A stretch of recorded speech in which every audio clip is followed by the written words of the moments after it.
سر دې لاړ شي مال دې لاړ شي بد دې نه ځي د انسان خوبي هماړه په بد ده او زه په وینو کې لږ بد په بد کې خوښ یم نه د سرو زرو په تخت باندې بې پته دولتي چل کنډراتور لخوا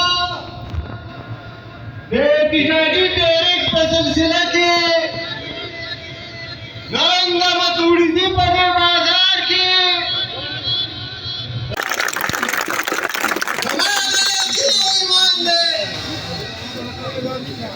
چې پښتون چې په هر تحصیل کې د خپل حق کرو په قسمت جوړیږي نه خبره کو لالا وکړي زموږ مشر دی محترم په ټیکس باندې او بدامنۍ باندې په دې ټولو باندې خبرې وکړې نو زه تاسو ته یوه خبره کوم په دې بدامنۍ باندې به خبره وکړم که موږ وګورو دلته کې په 2007 کې چې کله حالات خراب شو نو پوځیان رالو سوات ته پوځیان رالو د دې لپاره راغلو چې یاره موږ په سوات کې اپریشن وکړو چې دلته کې موږ امن قایم کړو هغه امن چې هغه یو دایمي امني نه چې عریضي امني نو بیا سوال لا پیدا کېږي چې کله مخکې موږ سفر د شغلې خلک ته یو مزدوري کوله کال پرا پیوته د 15 کسان مړي دي موږ هغه بیان کسان مړي دي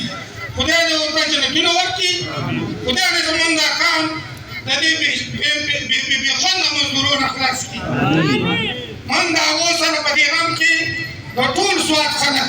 د چارباغ خلک د دې جلسې ګډونوال ټول شریک یو سره کوي او زه بیا دا خبره کوم ټیکسونه منو بیا چې خلک هم وکړي د سواد مشران موضوع پوځي اپریشن منو محکمه کوي دهشتګرد منو یوه خبره نوید خان وکړه زه به هم د هغې په تایید کې لږه خبره وکړم وروڼو موږ دا خبره مشروط وایو کنډیشنري وایو چې هر چا حکومت او هر څوک د سواد نمایندګانو د نمالاکن ډیویژن هر څوک نمایندګانو هغه په دې ټیکس نافذ کولو کې ککړ دي زما تر هغه پورې چې د دې علاقو ولس سره مشوره ونشي او د دوی جرګې د ګورنر په ذریعه سره پاکستان ته سپارښت ونکړي زه دا تپوس تاسو نه کوم د سواد خلکو کومه ورځ باندې چې د ملکن ډیویژن مرجر کاو آیا د سواد د خلکو نه چا تپوس کړی دی د دې د خلکو نه چا تپوس کړی دی د مومند او باجوړ وزیرستان نه چا تپوس کړی دی چې نه دی کړی دا د آئین صریحا خلاف ورزي ده دلته خبره د ټیکسونو هم ده خو لویه خبره دا ده موږ خپل ازاد حیثیت غواړو موږ دا خبره کوو چې دا کوم مرجر تا کړی دی دا د پاکستان د آئین په خلاف کار کړی دی هر چا چې په دې کې برخه اخیستې ده هغو باندې دې د آئین د آرټیکل 6 لاندې مقدمې جوړې شي دا د خلکو غداران دي د آئین غداران دي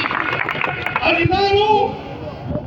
دا جلسې دا لړۍ به روانه وي انشاءالله یو فیصله کون اقدام ته راځو د ټول ملکۍ ډیویژن په سطحه باندې د ټول پاټا په سطحه باندې انشاءالله هغې ته به تیار ځان ساتو که به نه ساتو بله خبره دا ده عزیزانو ټوله بده غږ شروع دی چې یو ظلم یا عدو بل رانه پاتې کېږي تېرو ورځو کې په دین کې خلک مړه شو بیا هغه ورځ پټان کې 25 کسان شهیدان شو پرون په امبو کې 100 کسان مړه شو په دې هغه کې په شلخوسر کې 4 سویلین او یو پولیس چې کوم دی مړ شو عزیزانو دا کومه پورې به دا جنازې مونږ جوړوو تر کومه پورې به دا مونږ سرکښ کوو برداشت کوو ما نور صفا دا خبره کوو په سړو مجبور کوو پاکستان دې دا واوري د پاکستان حکمرانان دې دا واوري جنرالان دې دا واوري دهشتګرد دې هم دا واوري دا سواد دا پښتونخوا وطن دا من د چا په خیرات کې نه دی راکړی دا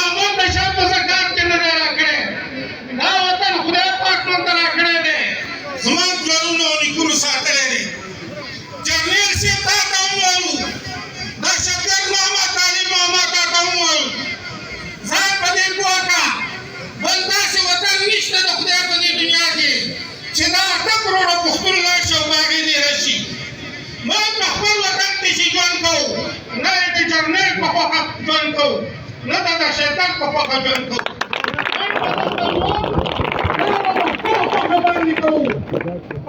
Pakpal na kabaso, mami diri ilang pagarke, papanig na kita libano da serkarnan, ilang pagarke kama chawla na chitanasti, babay na ki kama chawla ila. Iskilta papaharu mati de nashi, aujama mira kai sauna dana cukupun kadang, audi ina putu pada unda tulu mati de nashi,